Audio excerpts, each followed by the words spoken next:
5, 4, 3, 2, 1, go!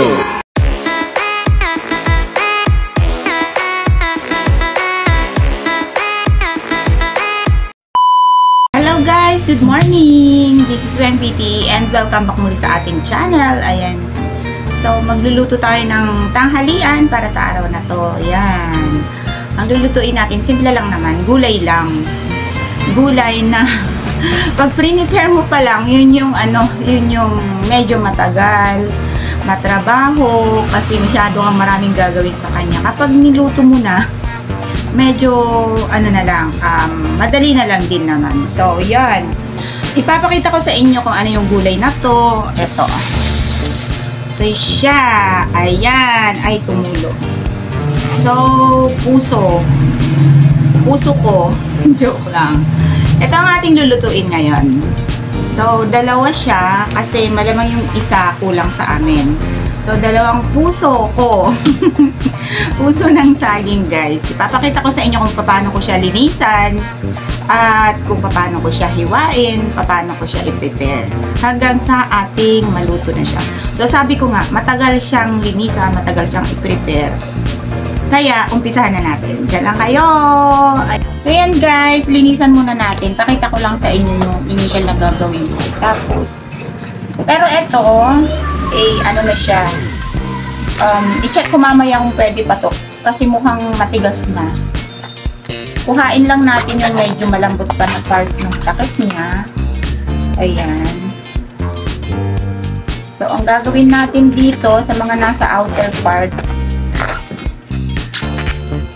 halimbawa, ito. Ayan. Yung mga nauna kong tinanggal, i-check ko na lang ulit mamaya. Tatanggalin natin guys itong ano niya. Yan, isahin natin, tanggalan yan ng ganito. Yun, ito. Ayan, tatanggalin natin to. Yan. Hindi ko alam. Palito, tsaka may, ewan ko ano to, pangalan niya. Ayan, tatanggalin natin yan isa-isa hanggang sa lumabas yung maputi.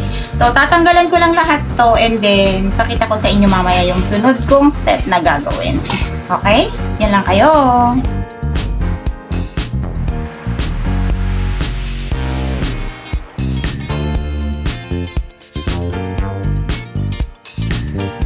Ayan guys, ito na yung natira dun sa pinagtanggalan ko nitong mga to. Ito, malinis na to, wala na siyang mga palito, wala na yung matigas niya. So, ito, ang gagawin natin dito, pwede na siyang i-slice ng manipis. And babawasin ko lang ng konti tong sa dulo niya kasi yung part na medyo dark part pa, medyo matigas-tigas pa rin to. Ayan. Yung ito niya, babawasin natin. Ayan, babawasan pa natin yan konti. So, tapusin ko lang tong isa na to.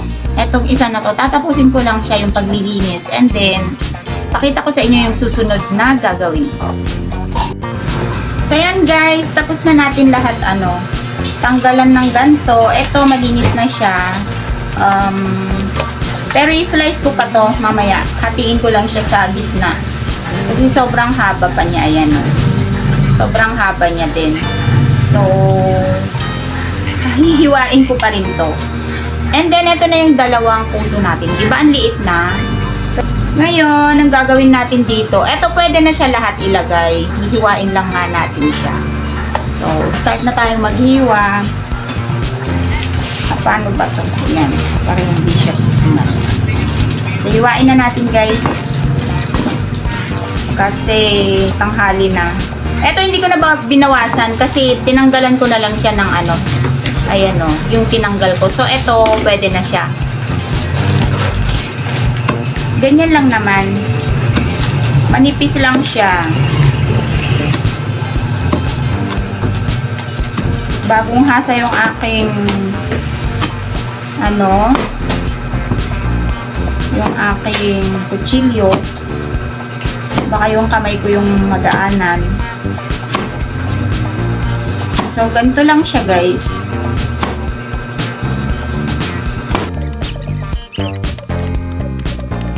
Ayan guys, ito na siya. Yung nahiwa natin na isang piraso. So, expected mo na talaga na ganyan talaga ang puso ng saging. Magdadark talaga yung kulay niya once na na-expose na siya sa hangin.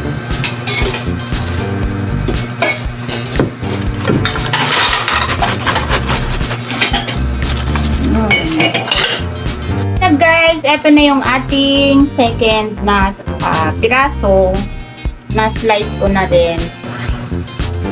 So yan, eto, chaprin natin siya, hati-hatiin din natin siya. Ganyan. Para lang hindi siya sobrang laki.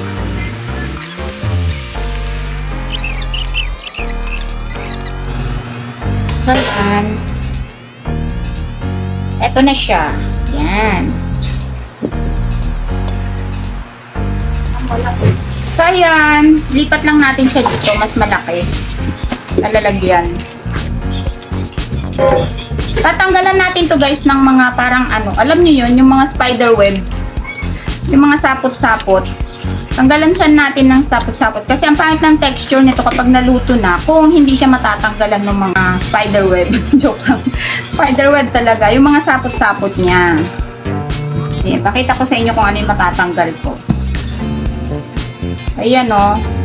Yung kagaya nito. Yan. Ayan. Tinatanggal talaga namin yan. Gamit ang chopstick o kaya anong stick na pwedeng dikitan nyo. Yan o. Pangit kasi ng texture nitong pag naluto na, kung hindi matatanggalan ng mga ganito. Mangunguya mo pati yung mga sapot niya.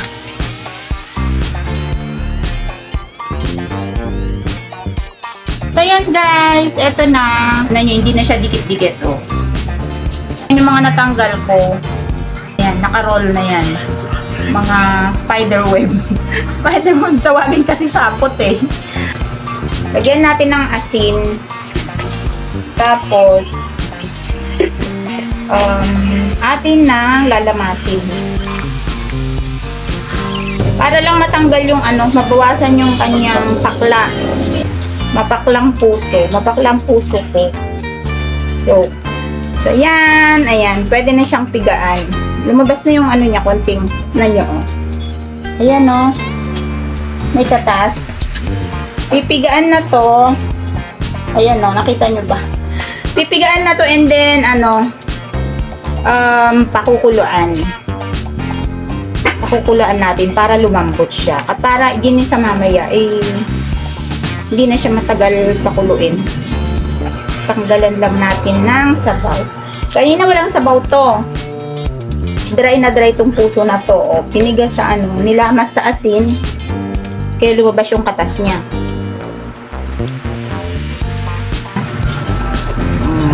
Yan, natatapos na. O, hindi ko nilagyan to ng tubig kusa siyang nagtubig. Ayan. So, ito na siya. Nasa kaserola na. Nasa kaserola na. Lagyan lang natin ng konting water na medyo ano sa kanya, yung nalunod lang siyang konti ng tubig. And then, papakuluan na natin. So, yan. Ito nga yung pinagpigaan natin. Ito yung tubig. Sabaw. Sabaw na natanggal ko. Tubig na natanggal ko dun sa ano kanina. Dun sa pinigaan ko na puso. Ayan. So, yan. Hello again sa inyo. Pinapakuluan ko na yung ating puso ng saging. So, ito yung ating mga ingredients. Siyempre, gisa-gisa lang naman. Bawang, sibuyas. Lalagyan natin siya ng Knorr cubes. Habang pinapakuluan nyo, nilalagay ko na itong Knorr cubes. And then, lalagyan natin siya ng oyster sauce. Siyempre, adobo, diba? Merong konting toyo. Tapos, ang ating vinegar, suka. So, yan lang naman yung ating ingredients, guys. Diba? Napakasimple. Guys, ito na yung ating pinakuluang puso ng saging mainit. Check natin.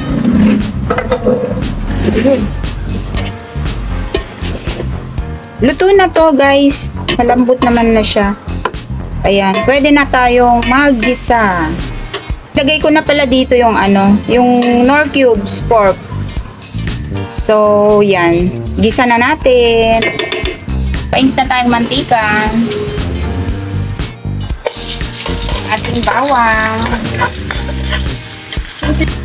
Sibuyas. Lagay na natin yung ating oyster sauce. Oyster sauce. And then, pwede nang ilagay yung ating gulay. Kaya guys, ayan na yung ating puso. Hindi yung puso ko yan. Puso ng saging. Tingnan nyo, ang ganda ng texture. Konting gisa lang yan. Ano na siya. Luto naman na yan, kaya saglit na lang yan na pakuluan. Pwede na ilagay yung ating suka. Yun. Kaya lagyan na natin ng paminta. Tikman natin.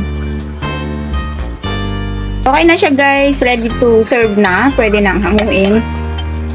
Ang sarap! In fairness, sana may anghang siyang konti. Pero mapapadami na naman kain natin pag maanghang siya. Ayan guys, ito na yung ating final product. Ayan, iginisa na lang siya kasi napalambot naman na siya kanina dun sa kaserola. So, ginisa na lang namin. And, nilagay lang yung mga ingredients niya, yung ating toyo at saka yung ating vinegar. So, yan. Ang sarap. Adobong puso ng saging. Yan. Sarap. So, yan. Maraming salamat sa inyong panonood. Thank you so much. Sa mga bagong nanonood po na hindi pa nakaka-subscribe at nakarating po sa part ng video natin na to, please do consider to subscribe and click the notification bell all para ma-notify po kayo in case na may bago po tayong video na i-upload sa aking mga kaibigan, sa YT, sa Facebook, sa Messenger. Thank you so much po sa inyong lahat. Team Promote, headed by Sis Nori Ogaño Official. Sa Team Bakbakan, thank you so much. Alexis Hipolito, maraming salamat. Kay Sir KN, thank you so much Sir KN. So hanggang dito na lang po ang ating video for today. Ayan. Maraming salamat everyone. WengBT is saying bye-bye for now. See you on my next video. God bless everyone. Keep safe. Bye. Love you all. Bye-bye.